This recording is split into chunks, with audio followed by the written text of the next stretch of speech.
মাথায় পাগড়ি পরে হাফিজে কোরআনরা বসে আছে। ইউটিউবে রেকর্ডিং চলছে, গোটা পশ্চিম বাংলা দেখবে যে এই 5টা 6টা ছেলের মাথায় আল্লাহ এদের সিনেতে 30 পারা কোরআনকে গেঁথেছে। জোরে বলুন সুবহানাল্লাহ।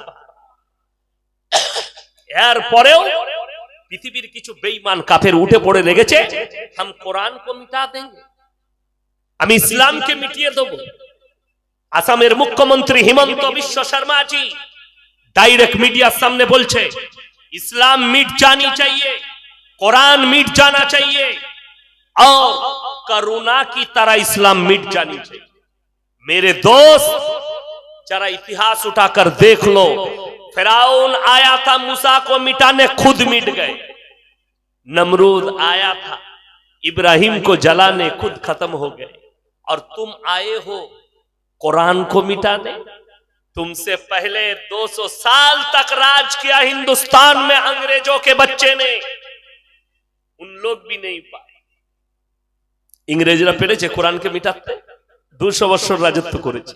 56,000 আলেমের গর্দন তারা গাছের মধ্যে ঝুলিয়েছে ফাঁসির মঞ্চে। আল্লাহর কসম তারপরেও মিটাতে পারেনি। আর তুমি বলছো 2 দিন এসে 3 দিন মুখ্যমন্ত্রী হয়ে তুমি বলছো আমি কোরআনকে মিটিয়ে দেব। তাহলে কোরআনের ওয়াদা শুনেলেন যারা মুসলমান বসেছেন, আজকে ঈমান সবাই মজবুত করব। জোরে বলুন ইনশাআল্লাহ। কোন দিক দিয়ে? যারা বলছে মিডিয়ার সামনে আর যাদেরকে টিভিতে দেখতে পাচ্ছেন, মোবাইলে ফেসবুকে, যারা বলছে ইসলাম মিট জানি চাইয়ে, ইসলাম কো মিটা দেंगे, দিলটাকে মজবুত করুন। কারুর ভাষায় আর কারুর মুখের কথাতে ইসলাম মিটবে না, ঠিক কি না? কথা বলে আল্লাহর ওয়াদা সত্য না মিথ্যা? আরো জোরে বলুন, আমি কানে কালা। আল্লাহর ওয়াদা যদি সত্য হয় তা ওয়াদা শুনেলেন, ফালান তাজিদ লিসুন্নাতিল্লাহি তাবদীলা। কিয়ামত পর্যন্ত আমার বিধানের একটা জের জবরকে মিটাবার ক্ষমতা পৃথিবীর কোনো শক্তির নাই। জোরে বলুন সুবহান। শুধু তাই নয়, আমার আল্লাহ রাব্বুল আলামিন এই কোরআনকে অবতীর্ণ করলেন আর কোরআন সম্পর্কে বললেন ইন্না নাহনু নাযালনা যিকরা ওয়া ইন্না লাহু হাফিজুন। হে আমার নবী, এই কোরআনকে আমি আল্লাহ অবতীর্ণ করিলাম, এই কোরআনের হেফাজতের দায়িত্ব আমি আল্লাহ নিজে নিলাম। সুবহানাল্লাহ। কোরআনটা মায়েরা মনে করে জুজদানে লেপটি আলমারিতে ভরে রেখেছি, আমার মতো হেফাজত কেউ করেনি। মসজিদে জুজদানে লেপটিয়ে কোরআন তাকে ভরে রেখে দিয়েছেন আলমারিতে। আপনি বলছেন আমি কোরআনটা হেফাজত করেছি, মিথ্যা কথা। কোরআন ওই জায়গায় আল্লাহ হেফাজত করে। একটা বাড়িতে আগুন লেগে গেলে কোরআনটা জ্বলবে না? জ্বলবে না, পুড়ে যাবে। কোরআনটা পুড়ে যাবে। আপনারা যেগুলো ফেসবুকে দেখছেন না, ওগুলো গুমরাহি। কারণ বশত কোরআনটা পড়ে। আমরা কোরআনকে দাফন করি না পুরনো কোরআনকে? কথা বলে না? ছিঁড়া কুড়া। আচ্ছা, 5 বছর পরে সেই কোরআনটার আর কোনো অস্তিত্ব থাকবে? মাটি কুড়লে মিটে যাবে। আমি বলে যাচ্ছি, আল্লাহ কোরআনটা ওই কাগজের মধ্যে হেফাজত করেননি।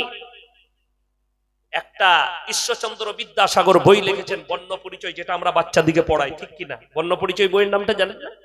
এখানে যদি কোনো বাপের বেটা মাস্টার, ডাক্তার, প্রফেসর, ইঞ্জিনিয়ার কোনো স্টুডেন্ট থাকে, বিনা ভুলে কেস শোনাতে পারবেন এই বর্ণ পরিচয় চুটি বইটা একজন দাঁড়িয়ে বলবে, আমার পকেটে যা টাকা বেরোবে তোমাকে চা খেতে দিয়ে দেব। বর্ণ পরিচয় একটা পাবেন না। তুমি যে স্কুলের বই পড়ো, একটা বিনা ভুলে তুমি মুখস্থ করেছো এরকম একটা বই নিয়ে চলে এসো। আর আল্লাহ তাআলা 30 পারা কোরআনকে হাফিজে কোরআনদের সিনেতে গেঁথে দিয়েছে। গোটা পৃথিবীর সব কোরআনকে জ্বালিয়ে দাও, একটা যদি হাফিজে কোরআন জিন্দা থাকে, আল্লাহর কসম আবার 100 কোটি কোরআন ছেপে চলে আসবে। জোরে বলুন সুবহানাল্লাহ। আচ্ছা, কোরআন মিটে যাবে, এই সিনেগুলো মিটবে? জোরে বলুন না সুবহানাল্লাহ। এরা মৃত্যু হবে, মৃত্যুর পরে আবার আল্লাহ আমাদেরকে তুলবেন না? তুলবেন না। হাফিজে কোরআন দিকে গোটা পৃথিবীর মানুষকে যখন তুলবে, নিশ্চয়ই হাফিজে কোরআন দিকেও তোলা হবে। আর এই হাফিজে কোরআনরা সিনের মধ্যে 30 পারা কোরআন নিয়ে কিয়ামতের ময়দানে দাঁড়াবেন, আল্লাহ এদিকে আলাদা ইজ্জত দিবেন। জোরে বলুন সুবহানাল্লাহ। চলুন, তাইলে যে স্বপ্ন দেখছে সে ভুয়ো স্বপ্ন দেখছে যে কোরআনকে মিটিয়ে দেব। যারা বলছে ইসলাম মিটে যাবে, তাদেরকে বলি, অনুরোধ করে বলছি, কমপক্ষে ভারতের ইতিহাস খুলো, খুলে দেখে নাও, বেশি দূরে নিয়ে যাব না। এই সালটা কত চলছে? 2024, 2015, 2015 থেকে 2021। অ্যাঙ্কারের নাম হচ্ছে সুধীর চৌধুরী, চ্যানেলের নাম হচ্ছে আজ তাক। সে একটা সমীক্ষা বার করেছে, একজন বাবাকে ডেকেছে, বাবার নাম হচ্ছে ধীরেন্দ্র শাস্ত্রী, বাগেশ্বর ধাম বাবা।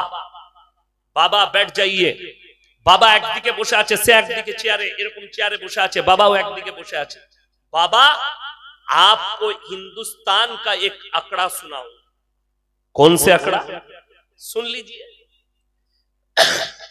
অন্যান্য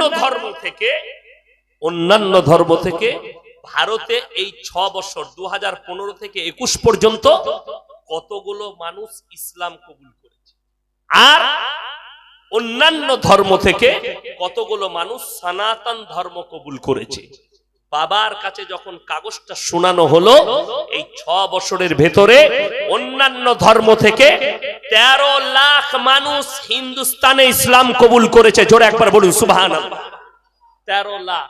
আর অন্যান্য ধর্ম থেকে বাবা মাত্র 30,000 লোক সনাতন ধর্ম কবুল করেছে। বাবা ইসকা অন্তর কিতনা है?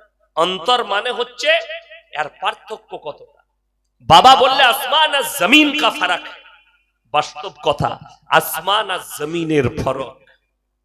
ভেবে দেখো, যারা বলছে ইসলামকে মিটিয়ে দেব, তাহলে নিশ্চয় ইসলাম কবুল করার দলটা একটু কম হতো, ঠিক কিনা কথা বলেন?